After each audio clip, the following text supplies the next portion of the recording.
Well, we are just so excited to announce this special initiative with our friends from Huntington Bank, and I think it's really important to call out Huntington's commitment to Cleveland. 2 years ago, our nation and our city experienced a global pandemic with COVID-19, but we also experienced a reawakening of the importance of addressing racial equity in this nation. And many corporations from across the country and across the city released statements outlining their commitment to racial equity and inclusion. But it's one thing to put out a statement. It's another thing to say we're going to invest $40 billion to address systemic inequities across our region and across our nation. And I want to just give Huntington a round of applause for their commitment to that issue.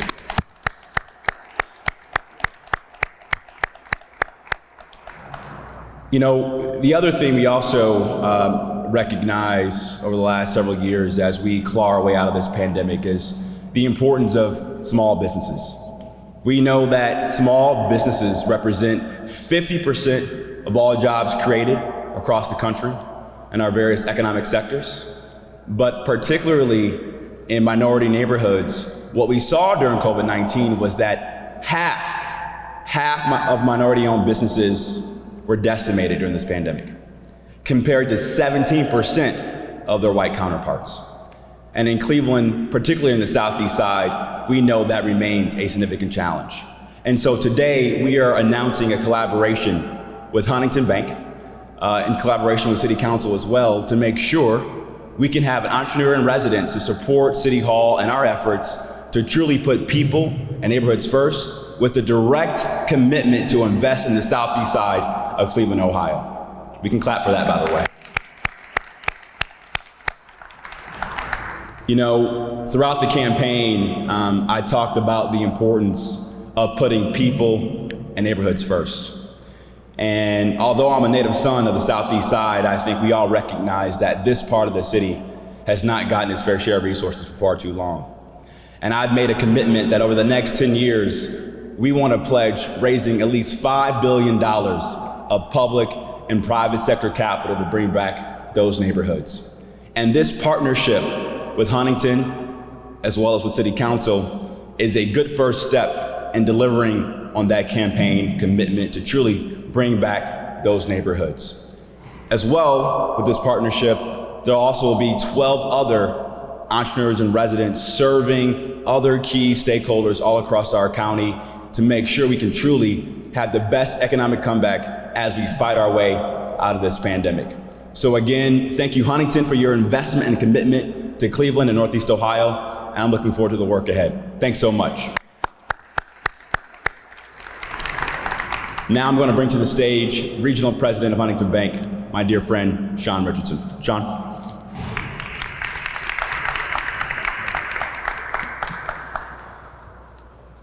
Well, good morning, everybody. Mr. Mayor gave half of my remarks. Thank you for that. Can't take the banker out of you, I guess. And I'll try and stay away from I, because this is not an I moment, this is a we moment. We at Huntington, we as a community, we are genuinely excited about what lies ahead for our city. I can feel it. I've been working in downtown Cleveland for 30 years. I can feel the excitement and the support for Mr. Mayor and for City Council and for City Hall.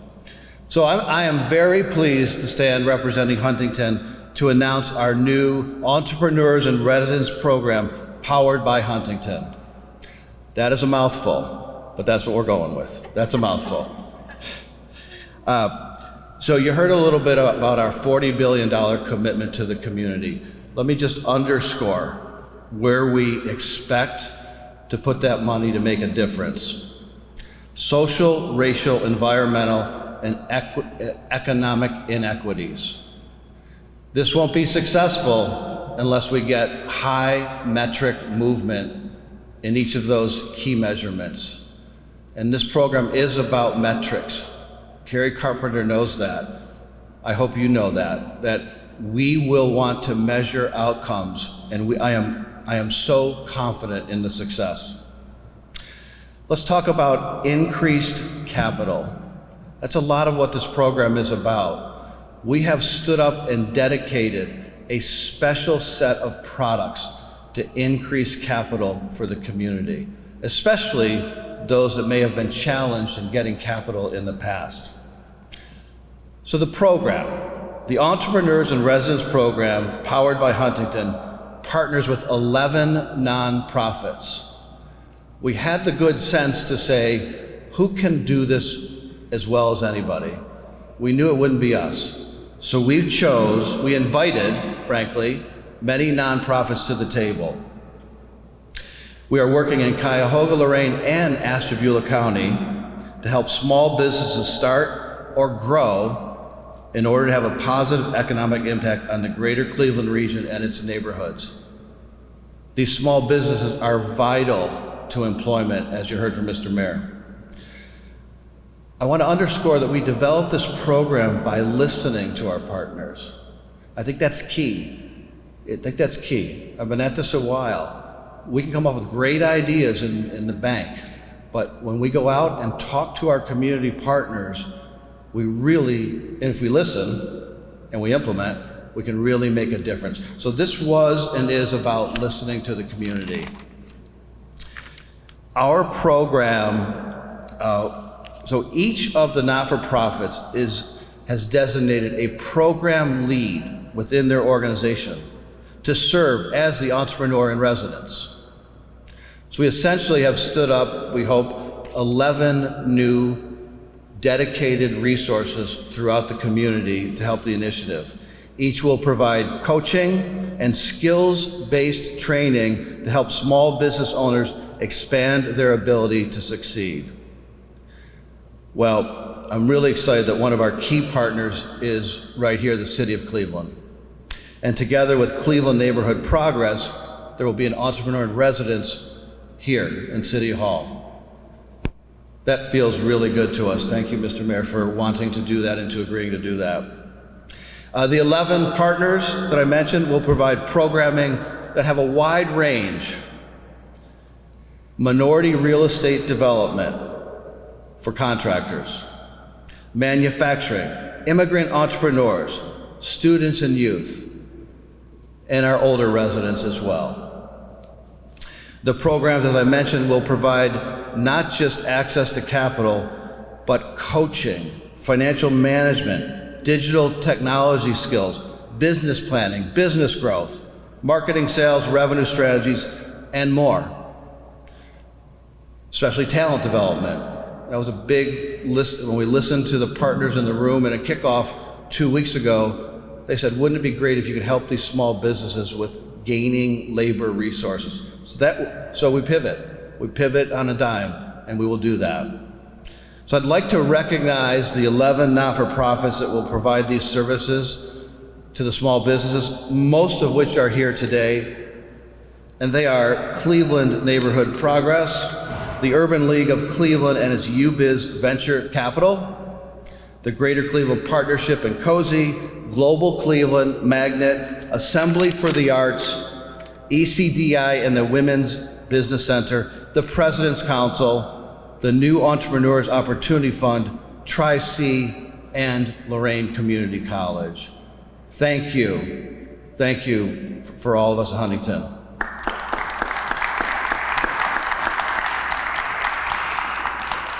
In addition to those 11, we are working with 5 more organizations to help us by presenting webinars, speakers, in-person training, articles, all sorts of resources, everything we can think of, and more importantly, things that they've thought of, who can bring advice and core programs to this constituent base. For example, the City Club of Cleveland will offer programming that features entrepreneurs and small business owners throughout the year. We're also working with our friends at IdeaStream right now to design programming and content. We are really, really pleased to announce that we have invested more than $500,000 in this first year programming through covering these entrepreneurs in residence on location. We will be so excited to measure, I'm a big measurement person, to measure and see the impact of the programming. Now, this I want to tell you that there is one person in this room that made this happen more than any other one person in this room. And that is my partner at the bank, Carrie Carpenter.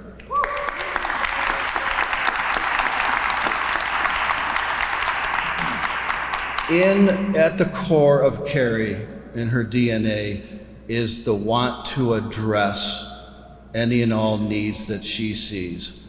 And when she came to join us 2.5 years ago, I challenged her, I gave her the opportunity to come up with something that we will both be very proud of for a generation. And she has been working and noodling, and she wouldn't show it to me as many times as I asked her to until it was ready for prime time.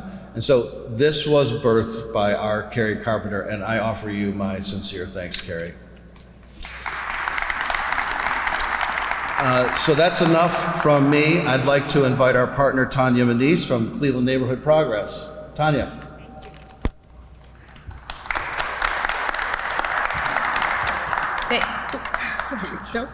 Thank you, Sean. I'm really honored to be here at the announcement of the Entrepreneur in Residence program and to be able to support the vision that the Bibb administration has to empower and engage residents and businesses on the southeast side of Cleveland. We are really excited about the Entrepreneur in Residence that's going to be working with the Economic Development Department here at the city and helping to bring those resources out through our team and the CDCs on the southeast side. Cleveland Neighborhood Progress's mission is to foster the equitable revitalization of neighborhoods throughout Cleveland by strengthening the community development system. There's nothing more that's core to our mission and to equitable revitalization that is in ensuring that small businesses, minority contractors, women-owned businesses are part of the revitalization of our neighborhoods. We need to be building wealth for our small businesses, building wealth for our contractors as the neighborhoods revitalize. That is why Village Capital Corporation, which is the community development finance institution that's part of CNP, the president, Dion Alexander, is here today, as well as Kwame Bachwe. They came up with a program 2 years ago called Contractors on the Rise.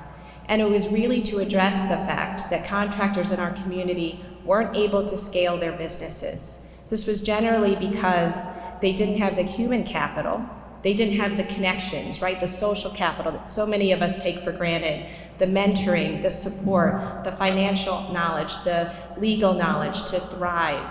And then finally, what Huntington is really here trying to address is the financial capital. We need to prepare these contractors and these businesses to take advantage of the financial capital that our banking partners want to invest in them. And that's the gap that Contractors on the Rise started to fill. Andrea Wilson is one of our contractors. She's here today. We're really excited she could join us. She's really shown what can happen when we come together to support entrepreneurs in our businesses, in our communities, I'm sorry. Finally, I think I just want to mention that the pandemic, as we all know, has exacerbated the challenges for our small businesses. So there could be no better time for Huntington to make this investment. We really need to ensure that we're supporting our businesses so they can grow and thrive, not just so that they can finish the next job. And so we are really appreciative, excited to be part of this journey that Huntington is on with all of the other partners that are here today. And just, thank you for including us, and we're excited to get to work.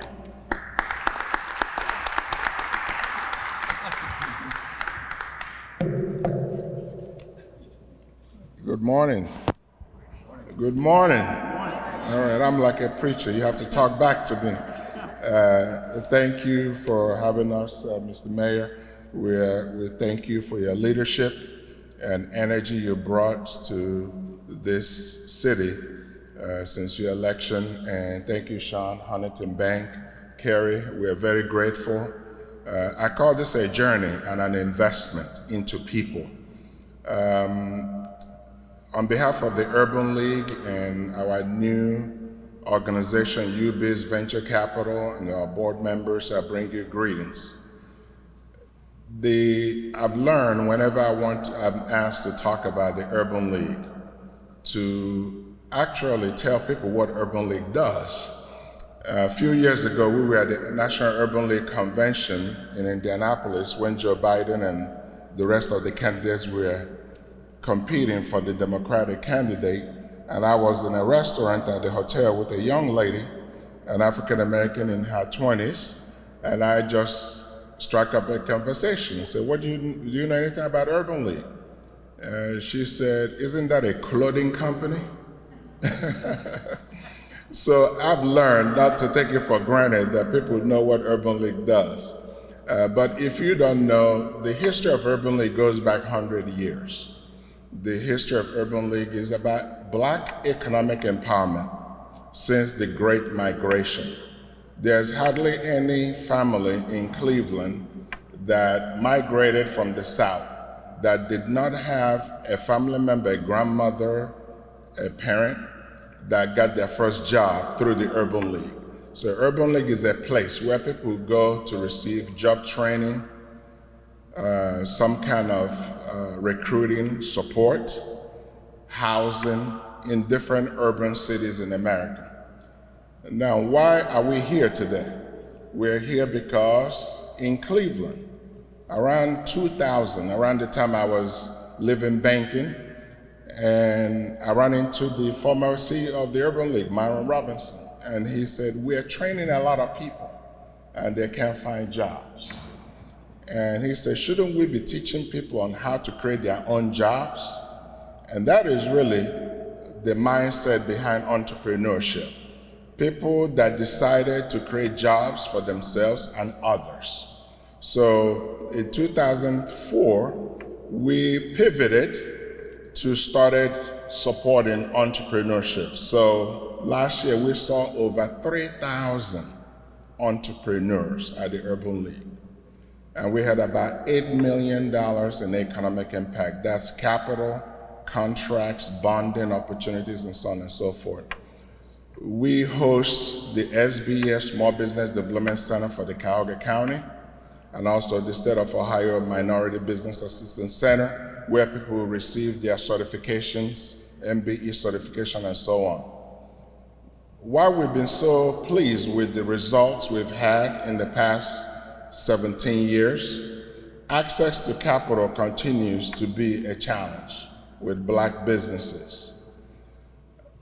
You don't know really what the issue is until you get under the hood. You know, most bankers here could relate to that. So that's why we started UBIZ Venture Capital. We also didn't want to have another micro loan fund in Cleveland because we have a few.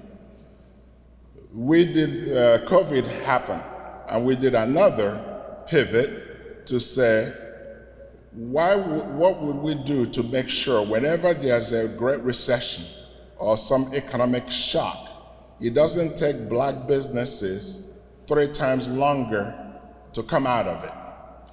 And we decided that the reason for that is that there's not enough Black businesses of scale in Cleveland, and also not enough Black businesses in growth industries.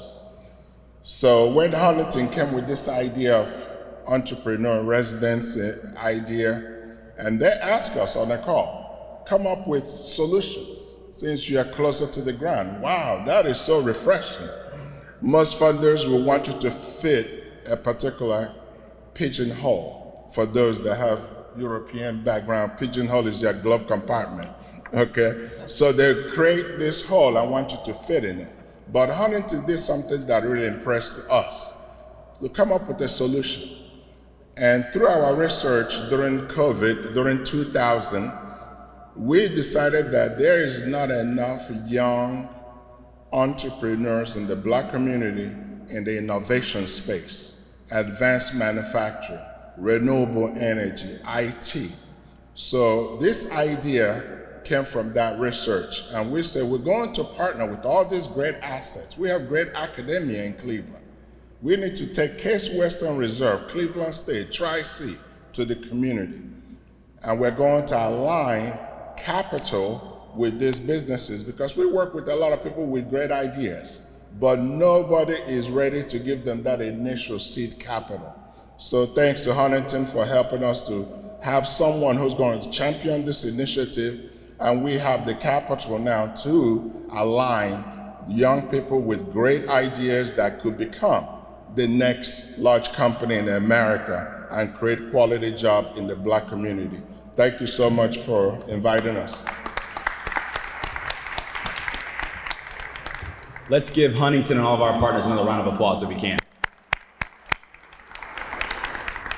You know, I'm entering my 4th week in office as mayor. Several weeks ago, we announced a $17 million commitment from the city to help eradicate lead paint, in addition to another $50 million investment from the Cleveland Clinic. Today, we made this historic announcement about our commitment to invest in the southeast side of Cleveland. And as I think about this spirit of collaboration, I think that the city of Cleveland can be that front door to bring us all together to solve some of our most vexing problems that have failed our city for far too long. We want to make sure that spirit of collaboration can continue moving forward. So again, thank you for your partnership. Thank you for the hard work, and we're looking forward to the work ahead. Thanks so much. Now, I'd like to invite my partners on stage to see if there's a couple of questions from the press.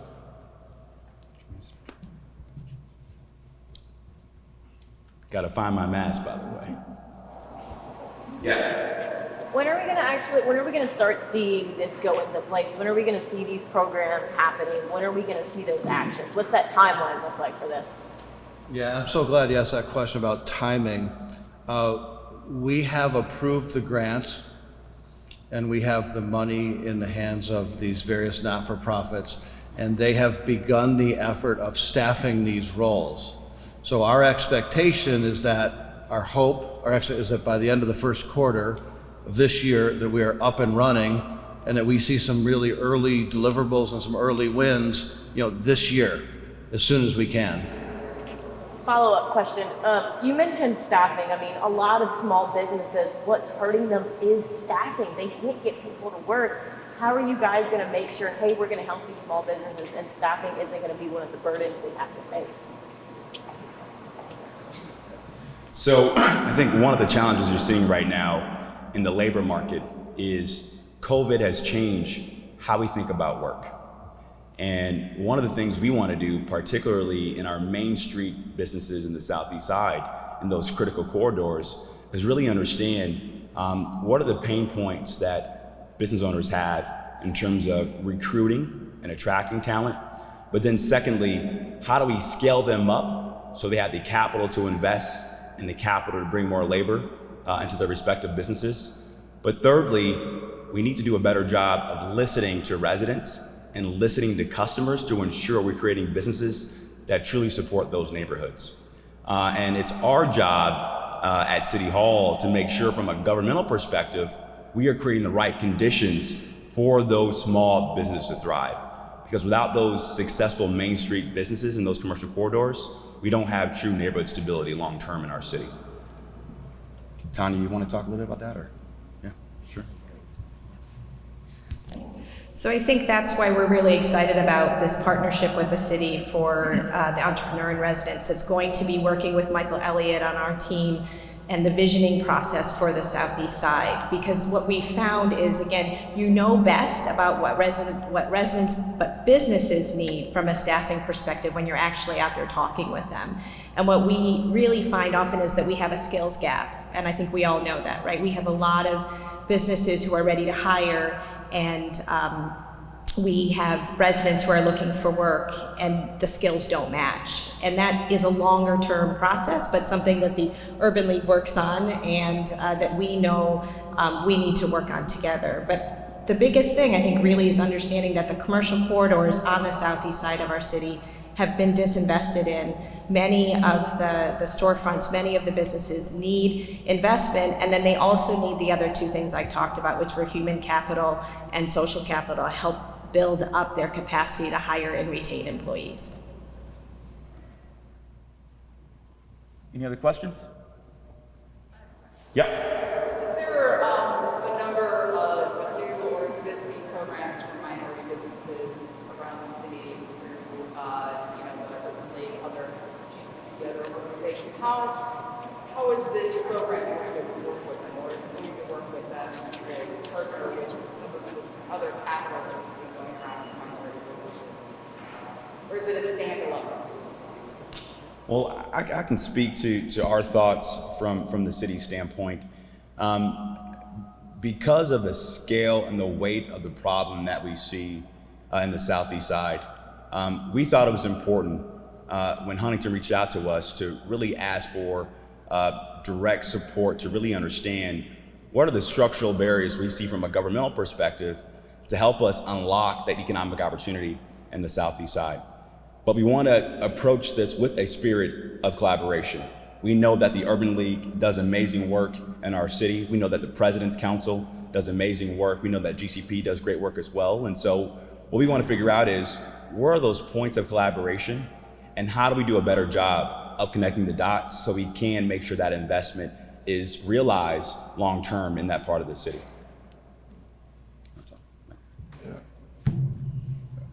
That's a great question. We have been wrestling with how do we work together in collaboration and not be in silos. So you probably heard about Business Growth Collaborative. All the organizations that's been mentioned, we are part of that. A dozen of us are part of that. And we meet monthly to share resources and a small business need, manufacturing, prototype, a magnet, but they also need capital, so we bring capital from ECDI or from the UB's venture capital. So we really solved that in the past 5 years. And Cleveland Neighborhood Progress is a member of that. So that Business Growth Collaborator has been an engine in the ecosystem that brings us together. Yeah.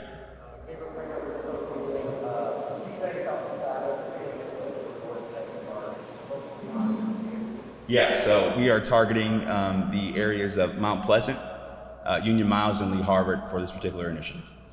But long term, Buckeye will be included in that as well too, because again, we need a very focused effort to bring back that part of the city long term.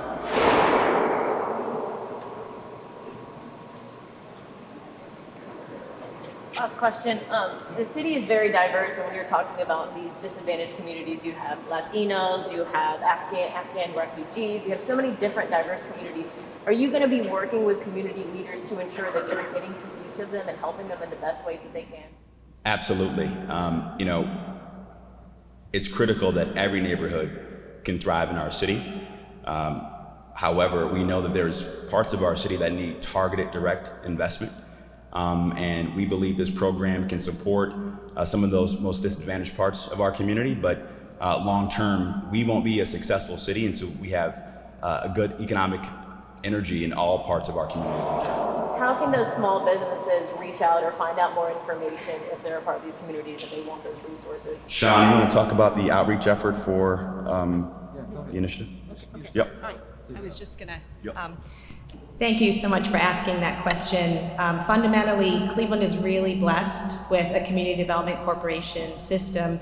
Our main purpose at CNP is to support and uplift and ensure that system has the resources it needs. What we really saw during the pandemic and before that is that small businesses need a trusted partner, right? It's no matter how good we are, it's pretty unusual for a small business to just actively reach out to the city or the state or to a bank unless they have a bridge. And what we're really trying to do throughout the city is ensure that we have engagement, empowerment, small business corridor staff, which this program is helping with on the southeast side, that develop those relationships with business owners, and that trusted relationship that then they'll say, yeah, I'm willing to go into the Huntington branch for support, or go to the Urban League, or work with the city on a storefront renovation program. And those folks are throughout the city today, but where we need to really kind of rebuild that community development infrastructure and have targeted support right now is on the southeast side. Okay. Thanks guys so much, we appreciate it.